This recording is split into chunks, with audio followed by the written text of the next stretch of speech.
বেলতলাৰ চাৰিআলিৰ জিৰণি চৰাটো। বেলতলাৰ চাৰিআলিৰ জিৰণি চৰাটোৰ ৰাজপথত এজাক কিনকিনীয়া বৰষুণ। পথচাৰীৰ ভিৰ।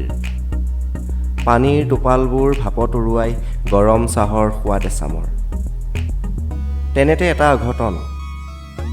প্ৰচণ্ড গতিৰে পাৰ হৈ গ'ল কাণত তিনিপাত ফুলি পিন্ধা সুৰক্ষীজনীৰ খংটো। ওচৰতে খেপ পিটি ৰৈ থকা পানীৰ ডুংটোৰ সমৰ্থন চিটিবাছৰ চকাটোলে। উষ্মস্বৰত সতৰ্ক হেণ্ডিমেনৰ হাতত হেণ্ডকাপ লগাম।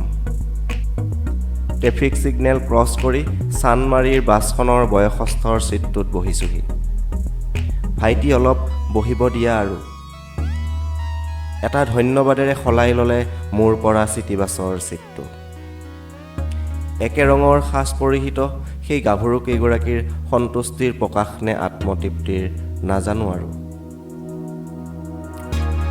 পুৰুষ মহিলাক সমানে ভাগ কৰি মহানগৰীৰ ৰাজপথত দপদপাই চলে চিটিবাছ। এদিন ধৰ্ণা দিমগে নেকি লাষ্ট গেটত। ধন্যবাদ।